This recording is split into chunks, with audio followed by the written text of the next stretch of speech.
പ്രസിദ്ധമായ തിരുനാവായിലെ മഹാമാഘ മഹോത്സവം പകുതി നാൾ പിന്നിട്ടിരിക്കെ സമാജത്തിൻ്റെ മഹാവിജയോത്സവമായി മാറിക്കഴിഞ്ഞു.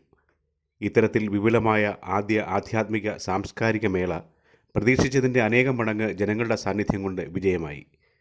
ലോകമെമ്പാടുമുള്ള മലയാളികൾ ഇതവരുടെ ധാർമ്മിക ശക്തിയുടെ വിളംബരമായി ഏറ്റെടുത്തെന്ന് മാഘോത്സവത്തിൻ്റെ മുഖ്യ ആചാര്യനായ ജുന അഖാഡ മഹാമണ്ഡലേശ്വർ സ്വാമി ആനന്ദവനം ഭാരതി മഹാരാജ് ജന്മഭൂമിയോട് പറഞ്ഞു. ഉത്തരഭാരതത്തിൽ നിന്നുള്ള ധാർമ്മിക ആചാര്യന്മാരും വിശ്വാസികളും ഇപ്പോൾ എത്തിക്കൊണ്ടിരിക്കുകയാണ്. കേരളത്തിലെ എല്ലാ വിഭാഗത്തിലുള്ള ആചാര്യന്മാരും ദേശത്തിനു വേണ്ടിയുള്ള വിവിധ പൂജകൾക്കായി ഇവിടെ എത്തിച്ചേർന്നിരിക്കുന്നു. അങ്ങനെ വലിയൊരു ഹിന്ദു ശക്തിയുടെ ധർമ്മശക്തിയുടെ വിളംബരമായി മാറി.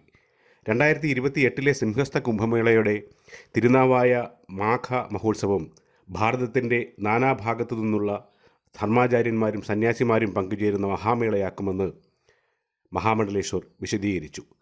ഒരുക്കങ്ങൾ, സൗകര്യങ്ങൾ, സംവിധാനങ്ങൾ ഒക്കെ കൂടുതൽ ഭദ്രമാക്കേണ്ടതുണ്ട്. അടുത്ത വർഷം അതിനുള്ള തയ്യാറെടുപ്പുകൾ ഉണ്ടാകുമെന്ന് തിരുനാവായിലെ മഹോത്സവം നടക്കുന്ന സ്ഥലത്ത് മഹാമണ്ഡലേശ്വർ ജന്മഭൂമിക്ക് വിശദീകരിച്ചു. ഭാരതപ്പുഴയുടെ പുനരുജ്ജീവനം, ആ സംസ്കൃതിയുടെ പുനരുജ്ജീവനം തുടങ്ങിയ വിവിധ ലക്ഷ്യങ്ങളും വരുംകാല പദ്ധതികളും അദ്ദേഹം ജന്മഭൂമിയുമായി ചുരുക്കി പങ്കുവച്ചു. ഭാരതപ്പുഴയുടെ പുനരുജ്ജീവനം, ആ സംസ്കൃതിയുടെ പുനരുജ്ജീവനം തുടങ്ങിയ വിവിധ ലക്ഷ്യങ്ങളും വരുംകാല പദ്ധതികളും മഹാമണ്ഡലേശ്വർ ജന്മഭൂമിയുമായി ചുരുക്കി പങ്കുവച്ചു.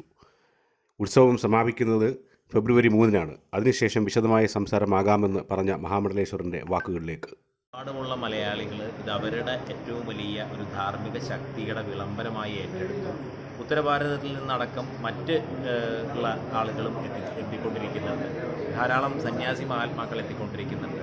കേരളത്തിലെ സാമുദായിക ഭേദമോ ലിംഗഭേദമോ ഒന്നുമില്ലാതെ എല്ലാ തരത്തിലുമുള്ള ആചാര്യന്മാർ സവിശേഷമായിട്ടുള്ള പൂജാവിധാനങ്ങൾ, അതും 100 കൊല്ലം 150 കൊല്ലമൊക്കെ ആയിട്ട് ചെയ്യാതിരിക്കുന്ന പൂജാവിധാനങ്ങൾ, കാരണം ദേശത്തിന് വേണ്ടിയിട്ടുള്ള പൂജാവിധാനങ്ങൾ അതവിടെ നടന്നുകൊണ്ടിരിക്കുന്നുണ്ട്.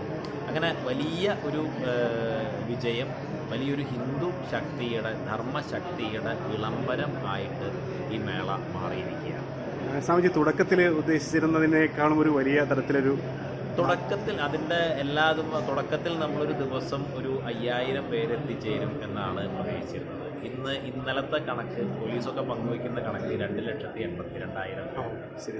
ശരി. അത്രയും അതിൻ്റെ ഒരു വ്യത്യാസമാണ്.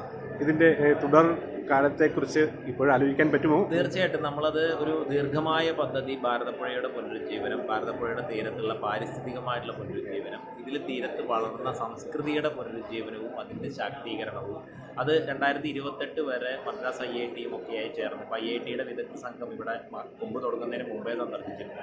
UGC സെക്രട്ടറി വന്നിരുന്നു. അങ്ങനെ പണ്ഡിതന്മാരായിട്ടുള്ള ആളുകളുടെ നേതൃത്വത്തിൽ ഈ പുനരുജ്ജീവനത്തിന് വേണ്ടിയിട്ടുള്ള വിശദമായിട്ടുള്ളൊരു പഠനം നടത്തി. 2028 മാഘമാസമാണ് ഇവിടെ 12 വർഷം കൂടുമ്പോൾ ഏറ്റവും സവിശേഷമായ മാസം. സിംഹസ്ഥ എന്ന് പറയും. വ്യാഴം സിംഹം രാശിയിൽ വരുന്ന സമയം, ഉജ്ജയിൻ കുംഭമേളയുടെ അതേ സമയമാണ്. ആ സമയത്ത് വളരെ വിപുലമായ രീതിയിൽ നമ്മൾ മാഘമഹോത്സവം, എല്ലാ വർഷവും മാഘം നടക്കും. പക്ഷെ ആ വർഷം സിംഹസ്ഥ വളരെ വിപുലമായ രീതിയിൽ ഭാരതത്തിലെ എല്ലാ പരമ്പരയിലുള്ള ആളുകളും എത്തിച്ചേർന്ന രീതിയിൽ സംഘടിപ്പിക്കും. അപ്പോൾ ആ സമയത്ത് ഈ ഭാരതപ്പുഴയുടെ ഒരു പുനരുജ്ജീവനത്തിന് കൊണ്ടുള്ള ക്രിയാപദ്ധതി സമഗ്രമായിട്ട് നമ്മൾ രൂപീകരിക്കും. ഒരു 12 വർഷം കൊണ്ട്, അതായത് അടുത്ത സിംഹസ്ഥയ്ക്കുള്ളിൽ അത് സഫലമാക്കുക എന്ന് പറയുന്നതാണ് നമ്മൾ സങ്കല്പം. സന്തോഷം.